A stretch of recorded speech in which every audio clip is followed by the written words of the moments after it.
Hello everyone, this is doctor S K Singh और हमारे साथ हैं हर्ष। और हर्ष मतलब खुशी खुशी की बात है कि इनके मार्क्स 626 आए हैं। एंड हर्ष रेगुलर स्टूडेंट रहे हैं प्लस के, मेरे खुद के स्टूडेंट हैं ये, जिन्होंने प्लस सब्सक्रिप्शन लेके और एक साल में इतिहास रच दिया है। बहुत सारे बच्चों को लगता है कि ऑनलाइन प्रोडक्टिव नहीं होता है, ऑनलाइन में कभी रिजल्ट नहीं आता है। घर पे बैठ के नीट जैसे बड़े एग्जाम को कैसे क्रैक कर सकते हैं, बहुत सारे के मन में ये धारणा रहती है। बट हर्ष एक जीता जाता एग्जाम्पल है जिन्होंने इस धारणा को तोड़ दिया है। कॉन्ग्रेचुलेशन हर्ष, बहुत बहुत मुबारक हो कि आप नीट में सेलेक्ट हो गए हैं। कैसा लग रहा है आपको? सब बहुत खुश हुए हैं और पेरेंट्स को सर। कैसा अब लग रहा है? पेरेंट्स भी खुश हैं। फर्स्ट अटेम्प्ट था तो उसके हिसाब से अच्छा रिजल्ट रहा तो ग्रेट ग्रेट। खुश हैं। ग्रेट, चलो अब डॉक्टर, आसपास फैमिली में कोई डॉक्टर? हाँ सर, पापा हैं। अच्छा, पापा डॉक्टर हैं आपके? चलो great yes sir. Great. Good good. तो हर्ष, आपकी जर्नी कैसे रही? आपने कैसे अपने आप को ऐसे कैसे माना, क्योंकि लोग ऑफलाइन को ज्यादा तवज्जो देते हैं, आपने ऑनलाइन क्यों चूज कर लिया? सर एक्चुअली एक तो कोरोना का इफेक्ट रहा, ऊपर से ऑनलाइन प्लेटफॉर्म थोड़ा न्यू था, तो पहले तो थोड़ा डाउट हुआ कि लेना चाहिए कि नहीं लेना चाहिए। फिर हम्म ये देखा कि मतलब ऑनलाइन में टाइम मैनेजमेंट सही रहेगा, जाने आने में टाइम वेस्ट नहीं होता है। जैसे रास्ते में हम कोचिंग में जाते हैं तो आधा 1 घंटा तो अप्रॉक्सीमेटली बर्बादी हो जाता है, तो उसको हम्म हम अपने रिवीजन के लिए यूटिलाइज कर सकते हैं। ऊपर से फिर मैंने अपने पापा से भी पूछा, तो उन्होंने भी मुझे यही सजेस्ट किया कि ऑनलाइन ले लो और फिर उसके बाद अपना जो टाइम सेल्फ है स्टडी। रिवीजन का यूटिलाइज हम्म कर लो। हाँ, हम्म सेल्फ स्टडी के लिए। तो हम्म। जैसे क्लासेस के एक तो ये थी कि क्लासेस एक साथ नहीं होती थी, गैप रहता हम्म। था। उसमें जैसे एक कोई पर्टिकुलर क्लास की, तो उसके बाद उसमें उसको रिवाइज करने का टाइम मिल जाता था, तो ये चीज़ अच्छी लगी ओके ऑनलाइन में। ओके, ग्रेट ग्रेट, बहुत बढ़िया। अच्छा, सबसे इम्पोर्टेंट है कि इस बार और पिछले बार भी बहुत सारे मतलब कि बच्चे फिजिक्स से डरते थे। आपने फिजिक्स को कैसे तैयारी किया? फिजिक्स का वे ऑफ पढ़ने का क्या तरीका था? कितना समय देते थे? कौन से बुक से पढ़ते थे? कैसा प्रैक्टिस करते थे? कैसे करते थे? सर एक्चुअली फ़िज़िक्स मैंने 11th से स्टार्ट की थी, क्योंकि मेरे एक कज़न है, उन्होंने मुझे बत सजेस्ट किया था कि 11th में मतलब ज़्यादातर लोग बोलते हैं 11th is the best year, लेकिन उन्होंने मुझे सजेस्ट किया था कि फ़िज़िक्स को ध्यान देते रहना, तो मैंने अपने बेसिक्स जो हैं वहीं से स्ट्रॉन्ग कर लिए थे। जैसे स्टार्टिंग में मैं आया था जब, तो वेक्टर्स से बहुत बच्चों को दिक्कत होती है।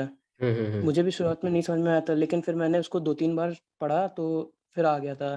तो जब तक 12th की जर्नी रही, मतलब हम्म एंड तक आते-आते वेक्टर से मतलब ये था कि वेक्टर्स हर जगह यूज़ होता है फिज़िक्स में, हम उससे हम्म। बच नहीं सकते हैं। ऐसे ही ओके। और भी चीज़ें हैं, तो हमें पहले तो बेसिक से शुरू करना होगा। उसके हम्म लिए हमें जैसे अपने बोर्ड्स की जो लेवल की बुकें होती हैं, उनको पढ़ना पड़ेगा, थ्योरी पढ़नी पड़ेगी। उसके हम्म बाद फिर 12th का जब बोर्ड्स दिया, उसके बाद फिर मैं अनअकैडमी पे आ गया, तो आशीष दीवान सर से मैंने पढ़ा, तो उन्होंने मुझे स्टार्टिंग में गाइड किया कि कैसे क्या पढ़ना चाहिए। डीपीपीज़ देते थे सर, तो उनके भी हम्म डीपीपीज़ भी 3 सेक्शंस में होते थे, तो एक बेसिक, फिर एक मीडियम और एक मतलब एडवांस लेवल के, हम्म। तो उनको मैं सॉल्व करता था। तो स्टार्टिंग में तो नहीं हो पाया, तो फिर सर से मैंने कॉन्टैक्ट किया कि सर ऐसा-ऐसा है कि स्टार्टिंग में मैं एक बार लगाता हूँ, तो मेरे 20 में से 5 ही 6 क्वेश्चंस बन रहे हैं। तो सर ने सजेस्ट किया कि तुम उसी चीज़ को तुम मतलब नए क्वेश्चंस लगाने के बजाय तुम वही 20 क्वेश्चन 5 बार लगा दो। तो इसमें ये होगा कि कॉन्सेप्ट जो उस क्वेश्चंस के होंगे वो तुम्हें स्ट्रॉन्ग हो जाएँगे। तो फिर मैंने यही चीज़ ट्राई की, तो स्टार्टिंग में तो थोड़ी दिक्कत हुई, लेकिन फिर धीरे-धीरे एंड तक आते-आते हो गया था। ग्रेट।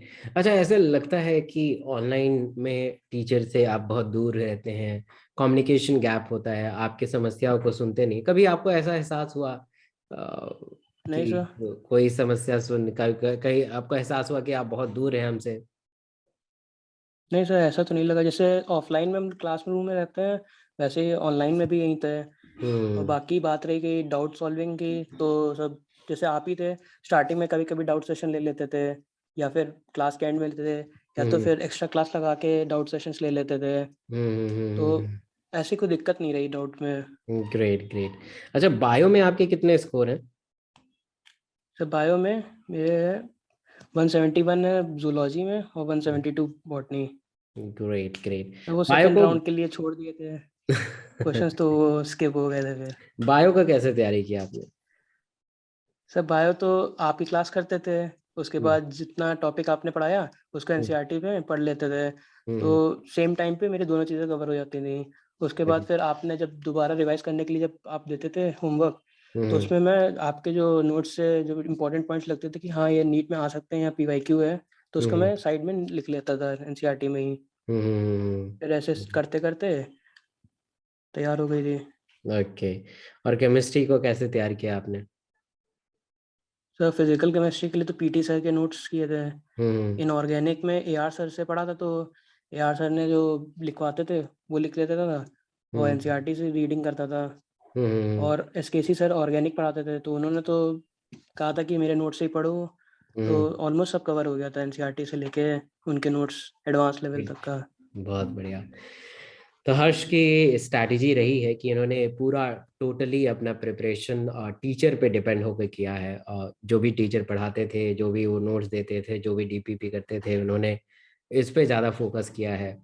क्योंकि जो भी आपको टीचर पढ़ाते हैं, वॉट जिन्होंने इन्हें नाम लिया, या जो जो जो जो कोई और टीचर से जो भी पढ़ता है, क्योंकि टीचर को एक अनुभव होता है, उनको पता होता है कि क्या इम्पोर्टेंट है, क्या इम्पोर्टेंट नहीं है, कौन से इम्पोर्टेंट टॉपिक से क्वेश्चंस आ सकते हैं। तो ये अनुभव का नतीजा है कि हर्ष ने इतना अच्छा स्कोर किया है। ग्रेट, और वो भी ऑनलाइन में। तो thank you so much Sanjay, thank you so much Harsh, कि आपने बहुत बेहतर स्कोर किया है। Thank you. एंड आपका भविष्य बहुत उज्जवल हो और अच्छा मेडिकल कॉलेज में मिले। Thank you. Thank you sir.